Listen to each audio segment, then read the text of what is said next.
Hello student, कैसे हैं? एक बार फिर पुनः आपका अपना चैनल मनीषा कोचिंग क्लासेस में आपका स्वागत करती हूँ। स्टूडेंट, उम्मीद करती हूँ आप सब ठीक होंगे, बेहतर होंगे, मस्त होंगे, आपकी पढ़ाई ठीक चल रही होगी।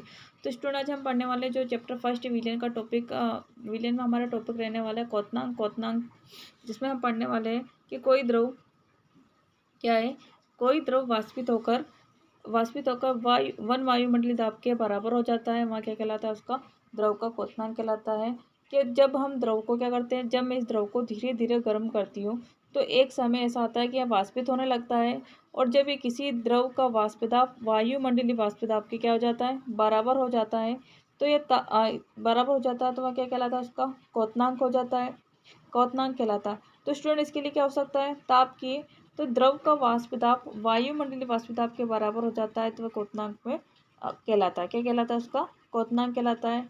या फिर कह सकते हैं जिस ताप पर कोई द्रव उबलने लगता है उसे उसका क्वथनांक कहलाता है। ये स्टूडेंट, उसके बाद हम देखते हैं कि क्वथनांक में उन्नयन क्या कहलाता है, कि वहाँ ताप, ये क्या दे रखा है मैंने, इसमें क्या ले लिया, शुद्ध विलायक ले लिया। क्या ले लिया मैंने इसमें, शुद्ध विलायक ले लिया।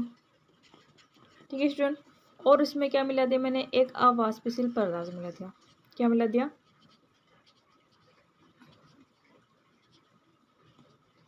अवाष्पशील विलेय पदार्थ, अवाष्पशील विलेय पदार्थ मिला दिया। हमने देखा कि एक विलयन है, इस विलयन को क्या माना मैंने, शुद्ध विलायक माना। क्या माना, शुद्ध विलायक मान के चलते हुए अगर इसमें एक अवाष्पशील पदार्थ मिला देती हूँ, क्या मिला देती हूँ, अवाष्पशील, जैसे NaCl ले लूँ, क्या ले लूँ, अवाष्पशील पदार्थ मिला दे, तो मान के चलते हैं स्टूडेंट, जब शुद्ध विलायक कब उबलने लगता है, 100 डिग्री सेल्सियस पर उबलने लगता है। कितने डिग्री सेल्सियस पर, 100 डिग्री सेल्सियस पर जब उबलने लगता है तो वो क्या वाष्पित होने लगता है। तो अगर इससे अवाष्पशील, अगर इसमें मैं क्या मिला दूँ, अवाष्पशील पदार्थ मिला दूँ स्टूडेंट, तो इसके लिए क्या होगी, अधिक ताप की आवश्यकता लगेगी, अधिक तापमान की आवश्यकता लगेगी, और यही तापमान में वृद्धि क्या कहलाती है, क्वथनांक में उन्नयन कहलाती है। क्या कहलाती है, क्वथनांक में उन्नयन कहलाती है। स्टूडेंट, अगर हम इसको परिभाषा से समझे कि क्वथनांक में उन्नयन क्या कहलाता है, क्वथनांक क्या कहलाता है, कि क्वथनांक वहाँ ताप जिस पर कोई द्रव उबलने लग जाता है, वाष्पित हो जाता है, वायुमंडलीय दाब के बराबर हो जाता है, वहाँ क्या कहलाता है, उसका क्वथनांक कहलाता है। और क्वथनांक में उन्नयन क्या कहलाता है, कि वहाँ विलयन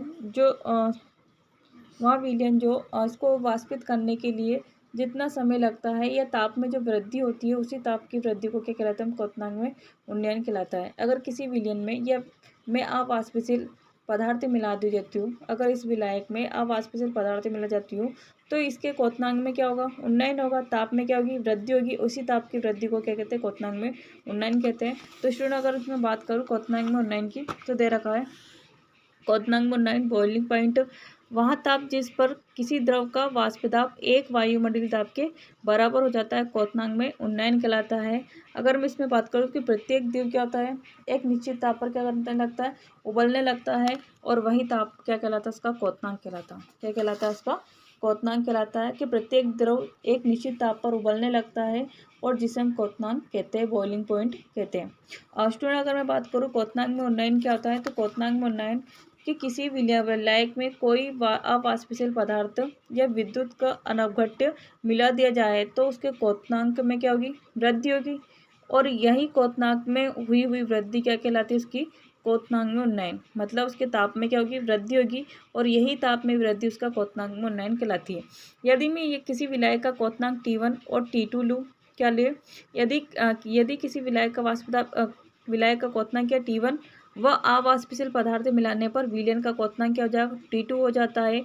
तो स्टूडेंट, क्वथनांक का उन्नयन क्या हो जाएगा, डेल्टा TB बराबर क्या होगा, विलयन का क्वथनांक माइनस विलायक का क्वथनांक। इसे मैंने लिखा है डेल्टा TB बराबर क्या है, T2 minus T1। Clear student, यही हमारा क्या क्वथनांक और क्वथनांक में उन्नयन है। नेक्स्ट क्लास में हम क्वथनांक के उन्नयन को ग्राफी रूप में समझेंगे।